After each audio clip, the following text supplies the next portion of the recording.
Yeah, we still have a long way to go. Yeah. Well, according to my daughter-in-law, not enough people have done troop, you know. So, Yeah. okay. Yeah. Anyhow, I'm sure that this learning is helping. yeah, it It's has to. I said this yesterday. I said, you could cancel the schools and cancel this and cancel that, but we need to learn. Okay, we can't cancel learning. And I've tried in my whole life, wherever it comes up a chance that we got to cancel something. I don't. I'm learning with Rabbi Leff already since 1989. Okay. wow. Oh, wow. Okay. And then Very it comes nice. time he was supposed to give us a shir on a Tuesday night. Okay. His wife called me up on Monday and she says, we can't make it.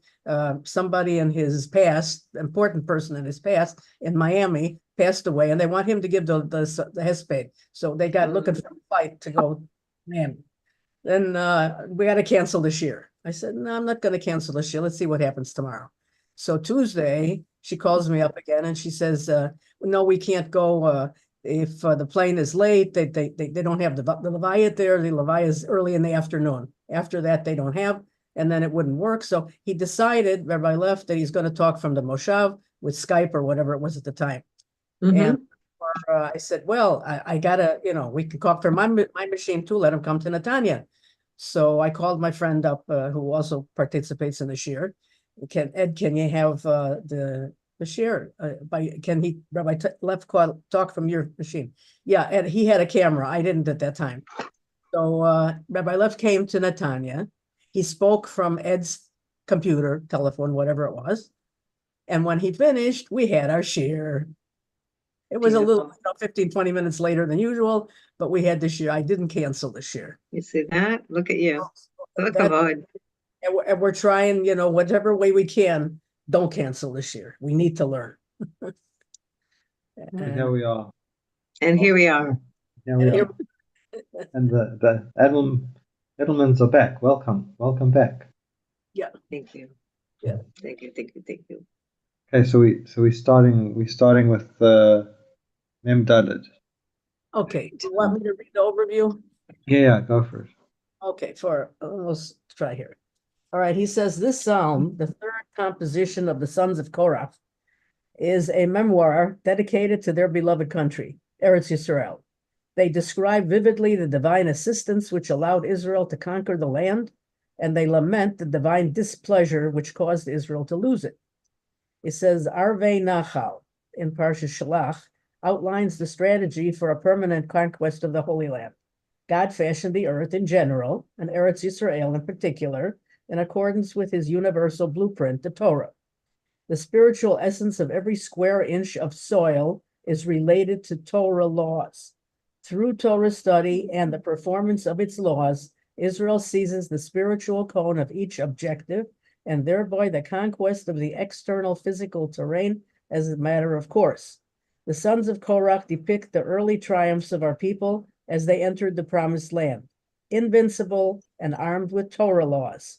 They mourn the bitter defeat which our people suffered when they abandoned these divine weapons.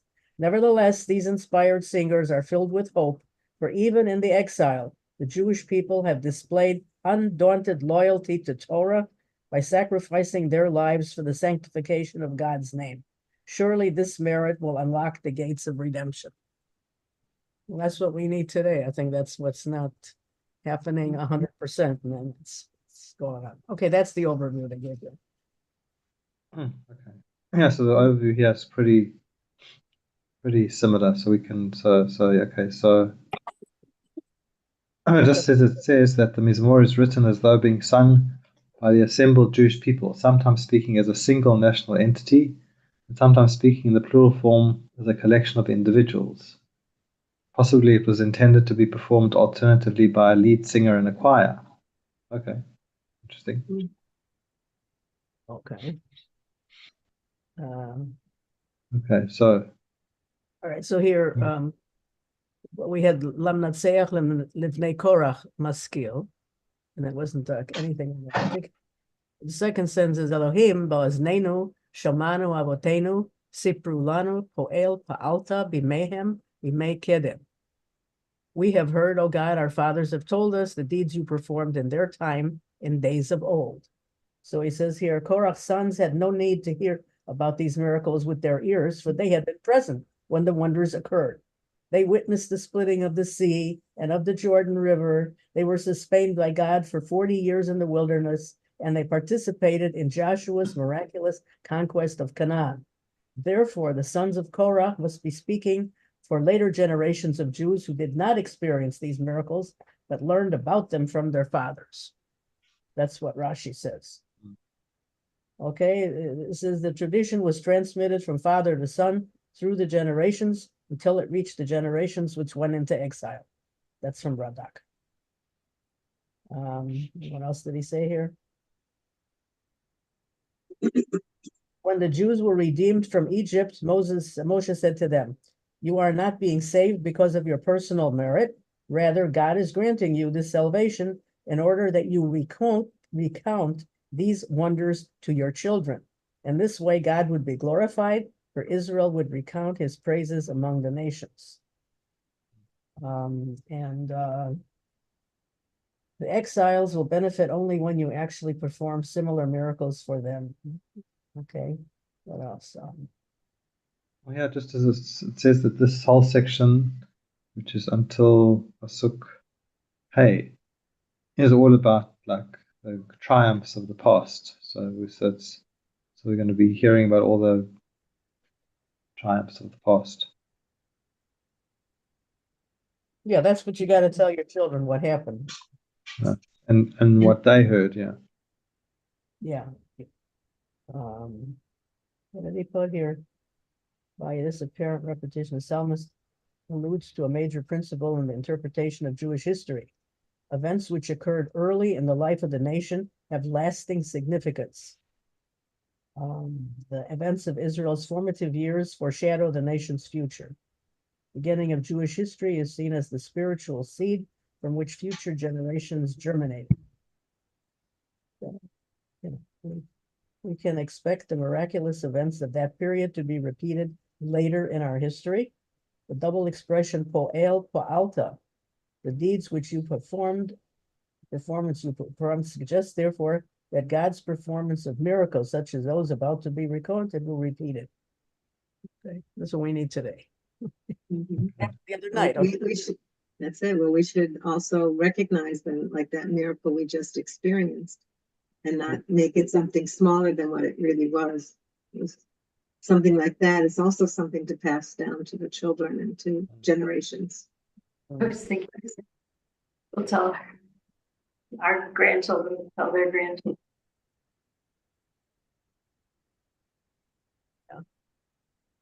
Hopefully Okay. it was a once-off thing. No, was number 3 here. Ata yadcha goim harashta v'titaem tara le'umim uteshalchem. He says here, the word yadecha should be interpreted as if it included the prefix biyadecha. Israel's mighty military might is not credited with driving the Canaanite from the land. The hand of God alone was responsible for this feat. That's from Radak. And there's a story, like a footnote. He says here, Al-Shir notes that these few words contain the key which will unlock Israel's chain of events.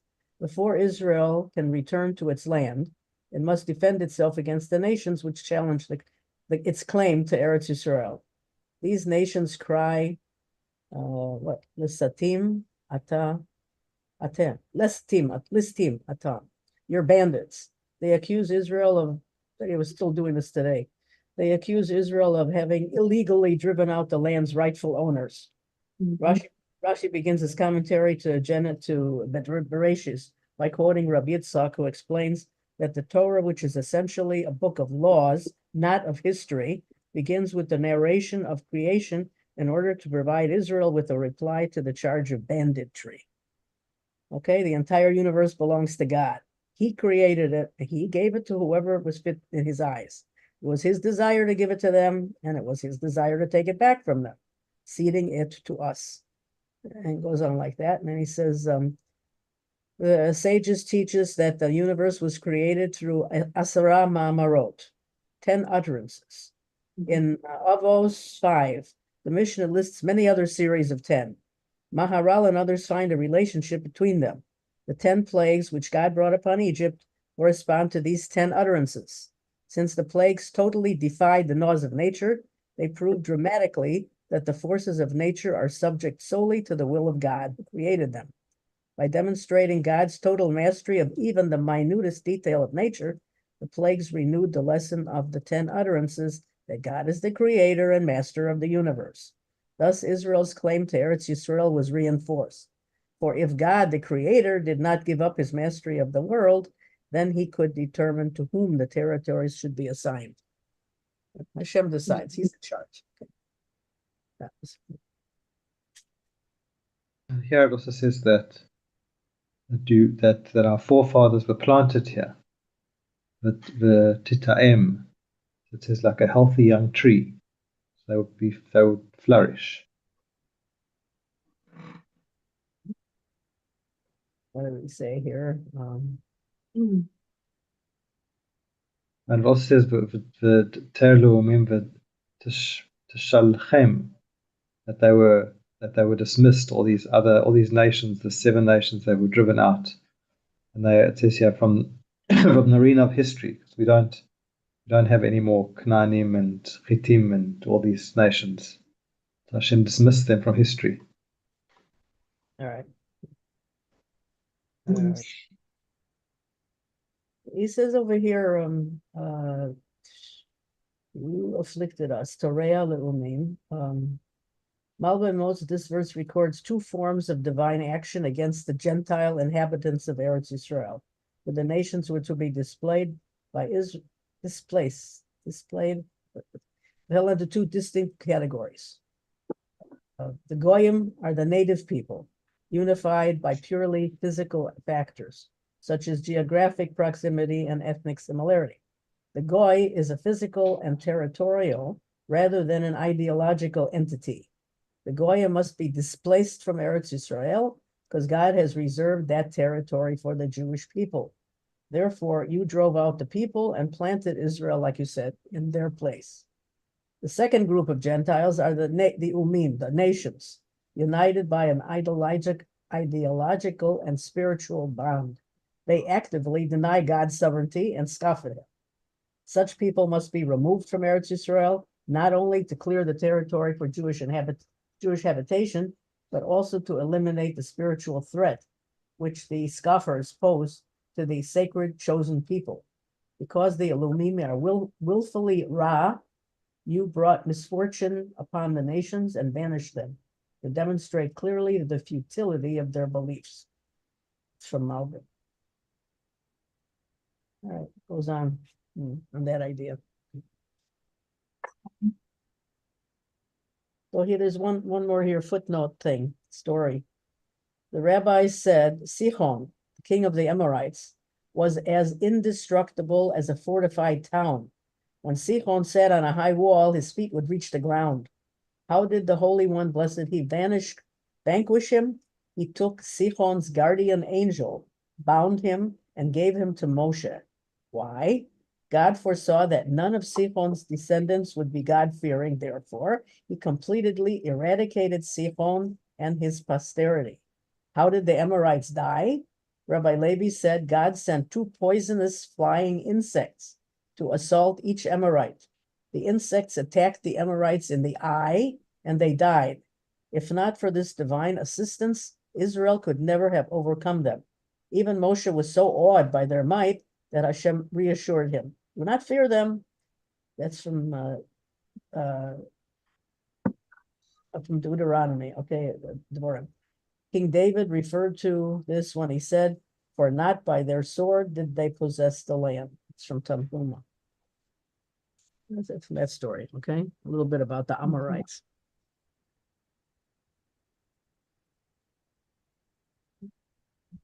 Done. All right, number 4. Number 4 starts here. I don't know. Okay. It was Kilo b'charbam yarshu aretz uzroam lo hoshia lamo ki yamincha uzroacha Ve'or panecha ki letzitam. Not by their sword that they took the land, their arm didn't give them victory, but your right hand, your arm, and your goodwill, for you favored them.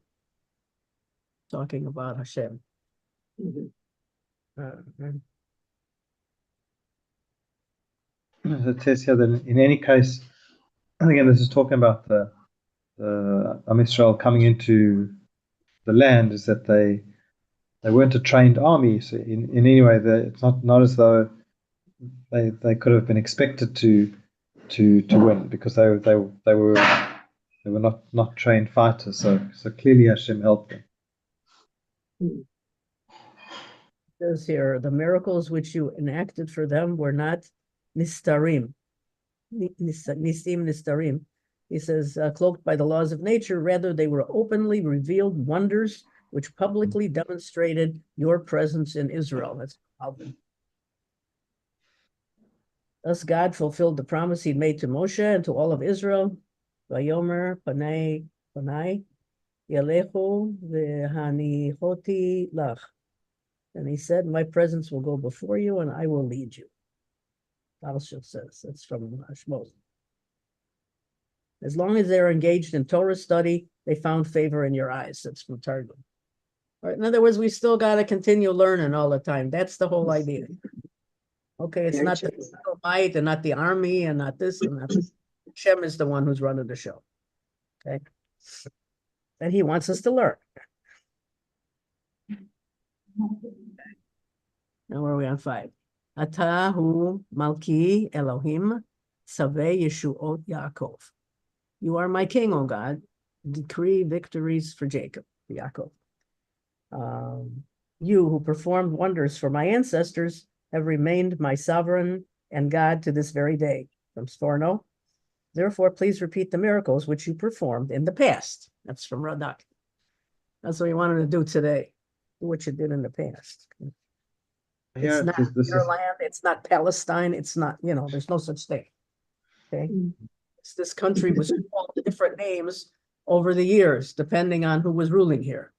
Okay. Palestine happened to be one name for a bunch of years. Okay. It isn't today. It doesn't exist.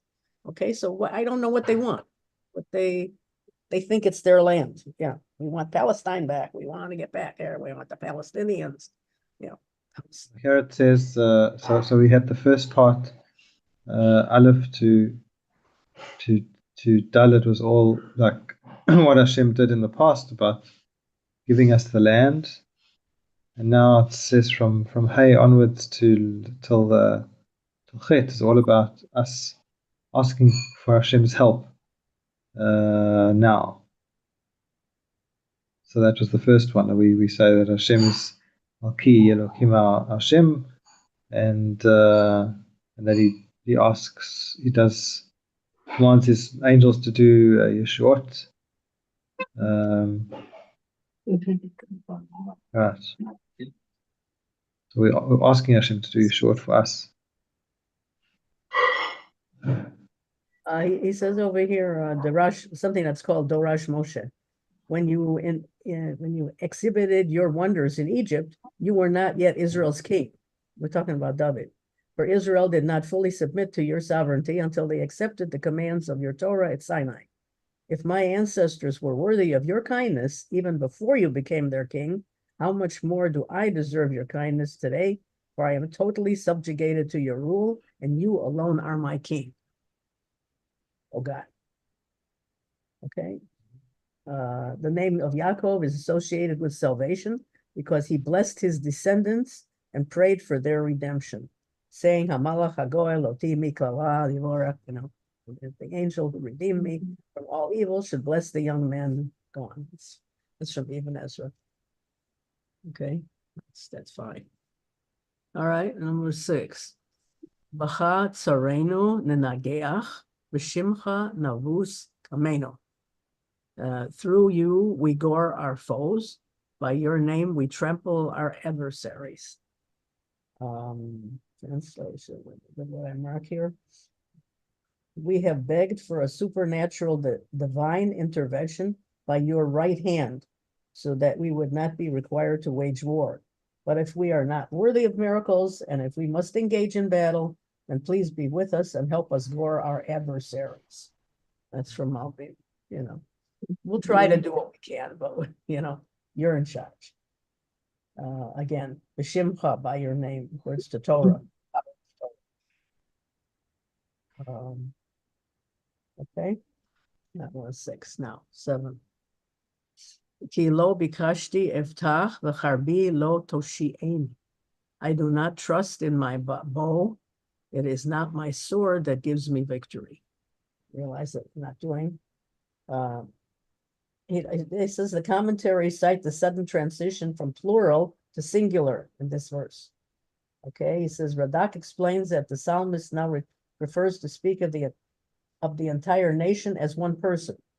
According to Ibn Ezra, these are the words spoken by each archer and swordsman in the Israeli army. Each individual soldier declares, I do not expect to be saved by my own power, but by Hashem's might. That's Radak. He says, nor does my sword save me. What then does save me? My prayers. Okay, again, the tefillot.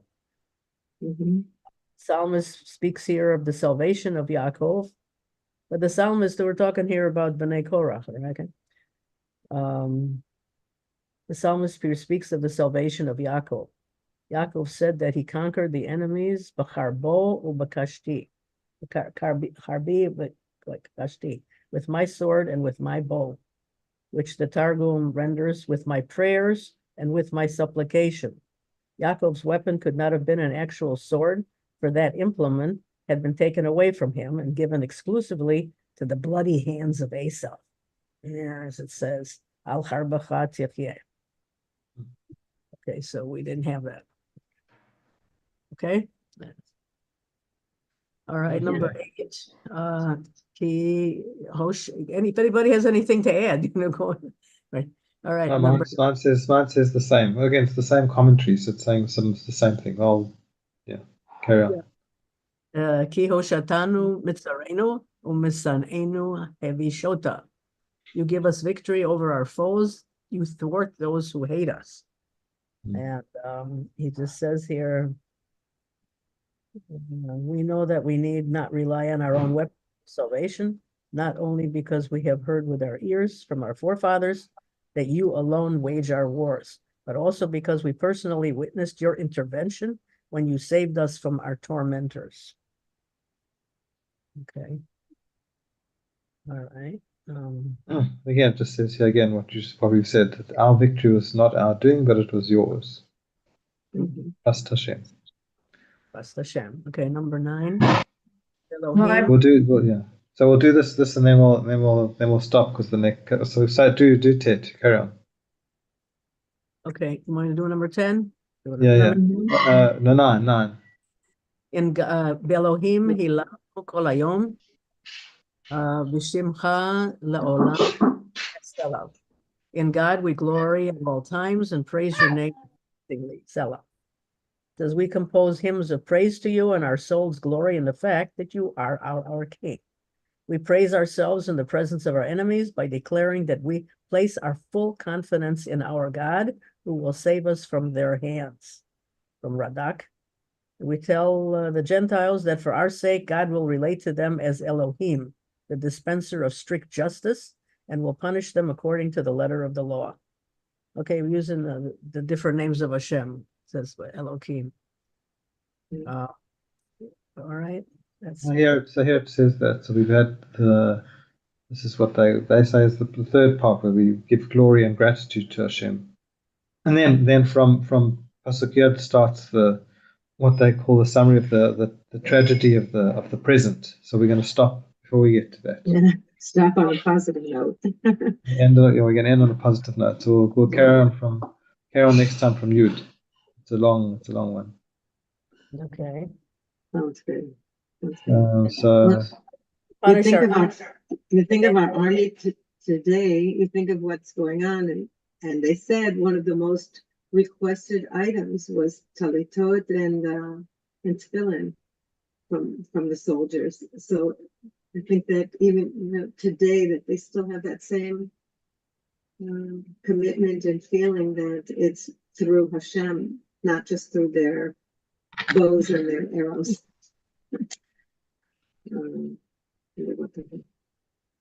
He says here, you punish our enemies with the name Elohim, which denotes the attribute of divine judgment. But you relate to us with Shimcha, your true name, Hashem, which denotes the attribute of divine mercy. Okay. Mm-hmm. Very nice. Okay. That. Okay. Okay, so we're up to 10. Okay. Yes, we'll carry on from 10, right, 1 sec. Yeah.